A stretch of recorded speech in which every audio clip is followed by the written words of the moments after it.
Donnie Johnson here, doing a little bit longer of a video. Gonna crack open this Unlimited Monarch Flesh and Blood box set. Box. This one was, let's see. So it's printed in Japan. So we're gonna see what these Japanese cards look like. If they're any different than the other printing locations. But I'm rambling, so let's just get to the business here. Struggle. Open. And get a knife. Use handy dandy PEN. There we go. Sorry about the noises. I make lots of noises. Crack a box and we didn't get a garbage can handy. And I just touched something. Yeah. Okay. Back to it here.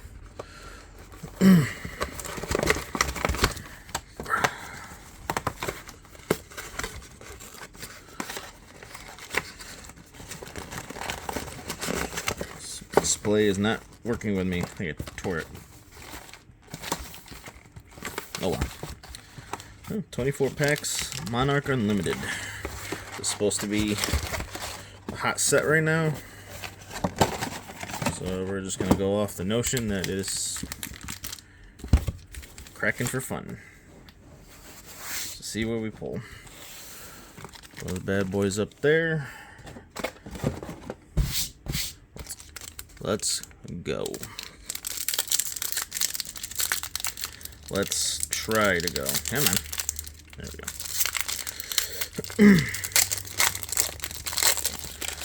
Doing my fancy trading stuff. We're just gonna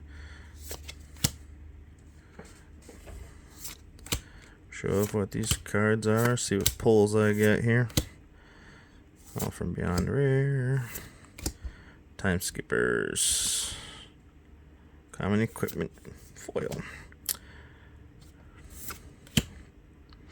This is my first interaction with Monarch. I've previously opened other sets. So I'll just see how I do.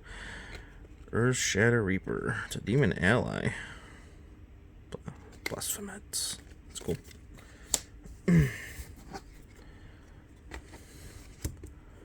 Rares there. Foils there. Do a little cohesiveness here. Tokens. If we get any super awesome pulls, we'll put them in another pile. Sound good? Sounds good to me.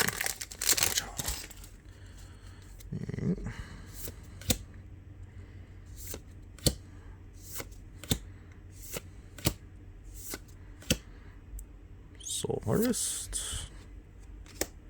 Valiant Thrust. Ironhide Plate. Common. Foil.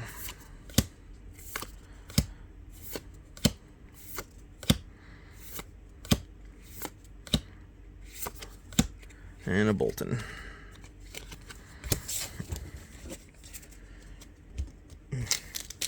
Flesh and Blood's an innocent, interesting card game. You take on the role of a warrior, in essence. And the warrior is a type of a fighter, of a person, and you do battle with another person. I had this idea that maybe you could use these cards in this system as some sort of rule set for role-playing.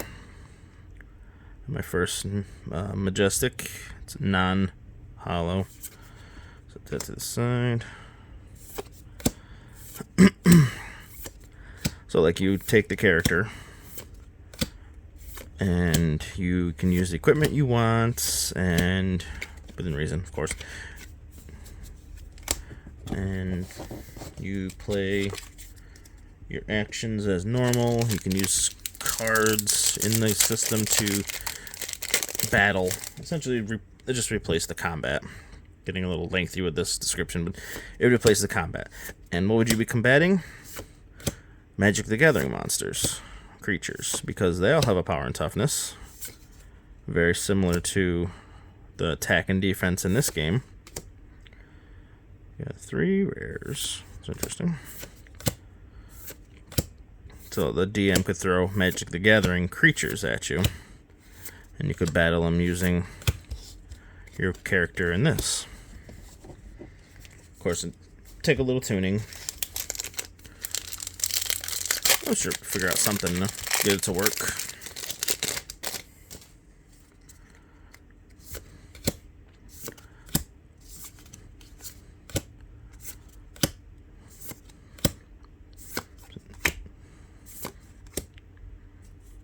Adrenaline rush.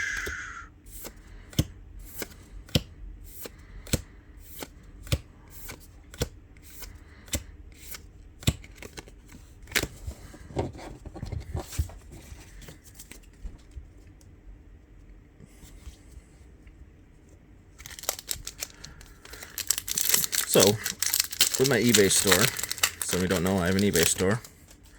What I do with these cards, so I crack the packs, pick out all the good ones, look up their prices, see if they're worth just selling on their own, if they're worth throwing together. Another non-foil Majestic, and my first foil rare. Awesome.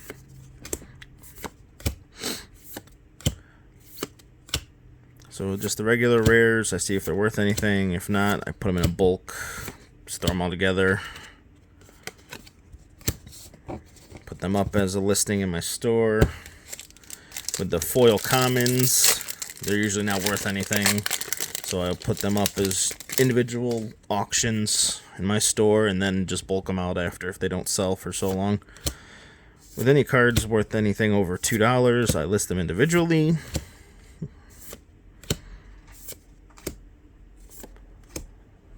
Common foil. And if I get any money cards, you know, the good ones, I cracked the New Horizons, first box I ever opened. I put that in an inner sleeve, put it in an outer penny sleeve, and then put it in a hard case, and it is sitting in my personal collection, just watching the value. If it suddenly spikes or suddenly declines, anything strange happens, I'll unload it. But for now, just letting it sit, because that card seems to be gaining more momentum.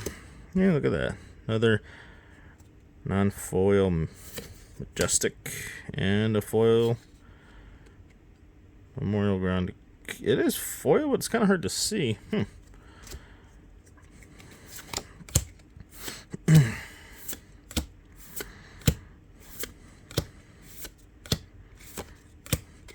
But I use the same process with other card games too, like Magic the Gathering, which Magic isn't as new of a game, so there's a hell of a lot more cards out there.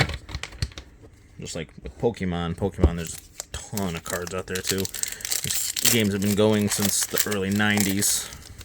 So, lots to catch up on if you really don't have the resources to try to buy into those. With Flesh and Blood, it's only a few years old. And I'm getting into it pretty new into it. It's being new into it, being out there. Coming in with outsiders just releasing is not too bad. Another common foil. So I'm seeing their shift in how they do their packs. So Revolting.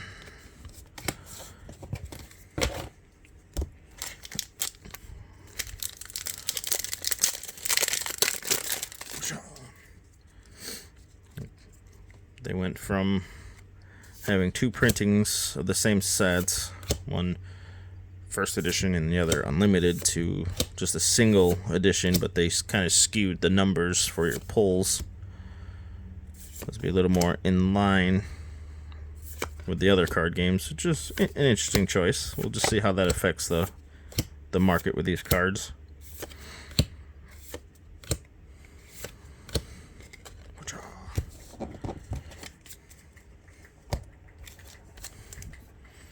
Now, with any of the chafe cards, any of the cards that just are not worth anything, even after I take the commons, make playsets of them, throw those up in the store, any cards that just are not worth anything, I will give those away when people buy things from my store.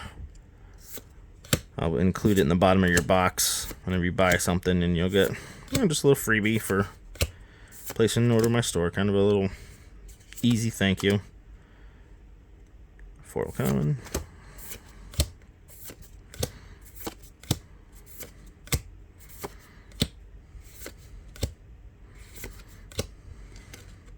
Like these tokens, they'll go into the freebie box. Any of the commons that aren't worth anything will go in there. And I'll actually hang on to some cards just in case in the future if I end up getting enough to make a play set of the common foil. And you can put those in the store.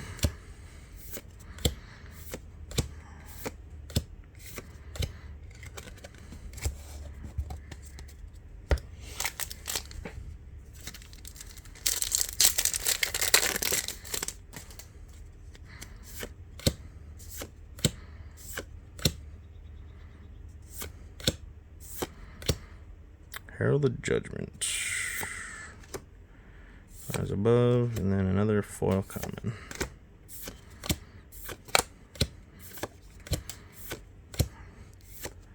Usually on my TikTok channel, I will speed up the process.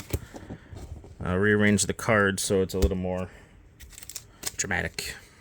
Put all the commons in the front. So that way by the time you get to the rare, video's almost over. Speed it up. So you just doop right through them and then slow down on the rares.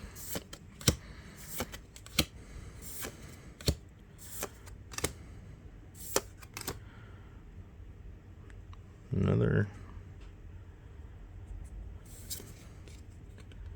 foil rare.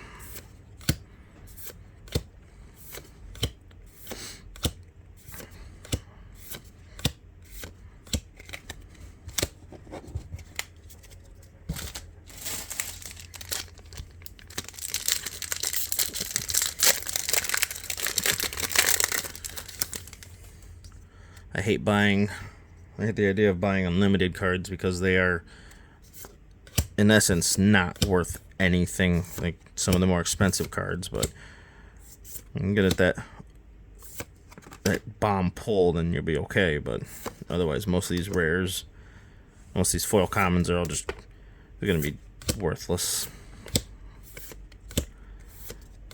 Whereas their first printing counterparts are somewhere worth a little more viably priced as far as flipping the cards.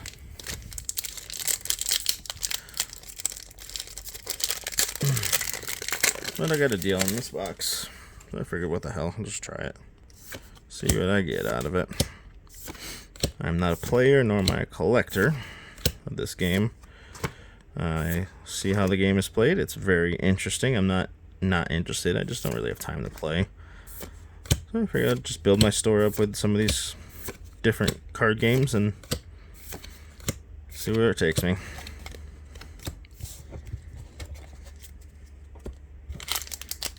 Down the last few packs here.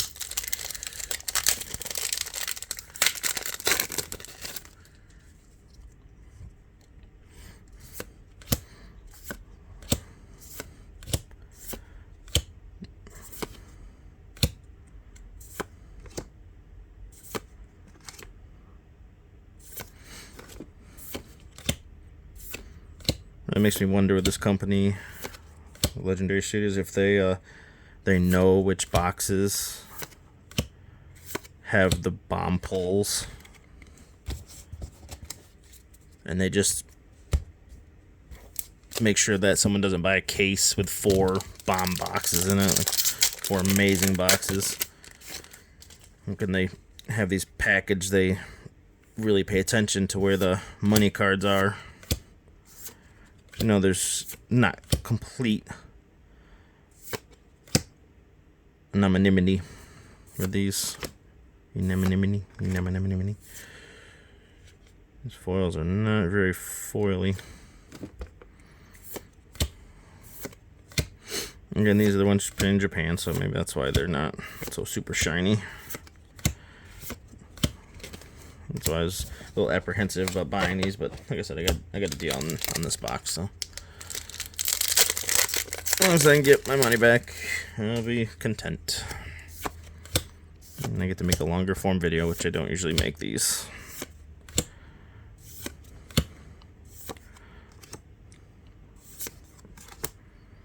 There we go. There's a foil mythic, yeah, magic. Foil majestic, bolting blade.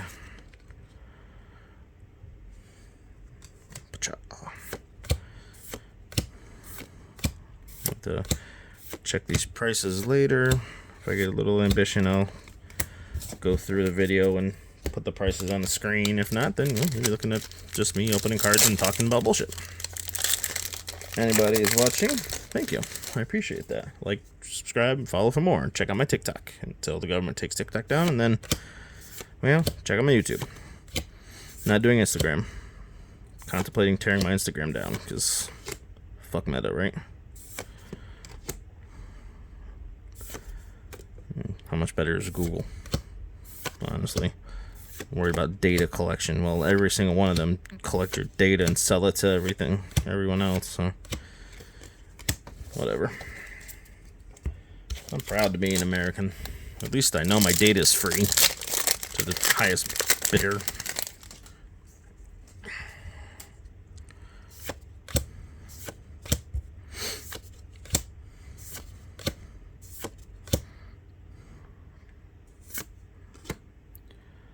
Tome of Torment. That's a pretty cool card.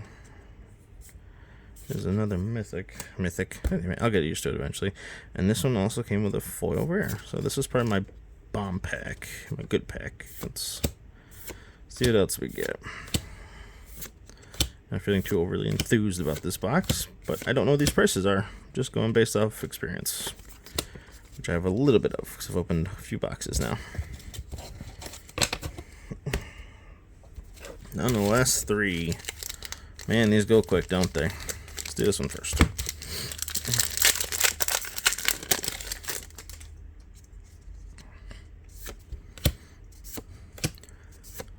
I could have broke this down and opened each pack individually, but I'm already like 2 boxes ahead with opening packs one a day, so I really don't want to be 6 months ahead with them.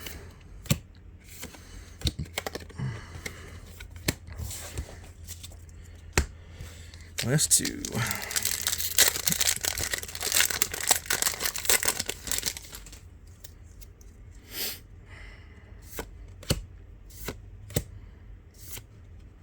Let's skip ahead, shall we? Sorry about the dog barking. She's a Chihuahua. They like to do that at every little thing that flows in front of their eyesight. Good guard dog, though. Let you know when anyone's coming up the driveway. And a crack ball. Alright, last pack. Once again, I want to thank you for joining me. If you're still here, got these cards priced and sorted out. Check them out in my store. Link in every bio I have. Let's see the Horizon. Glisten. This card feels like it would be really, really pretty if it was foil. And Spheres of Serenity. English is hard.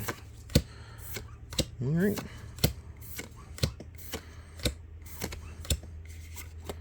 And another chain. So, my Majestics. Foil was Bolting Blade.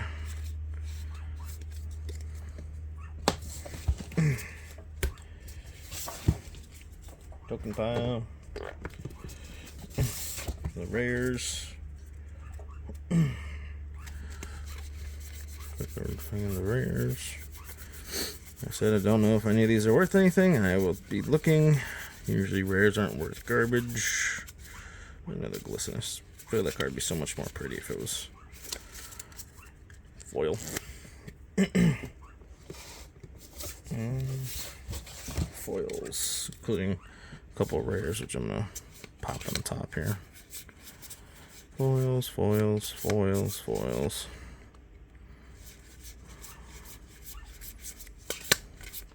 Got 3 foil rares in there.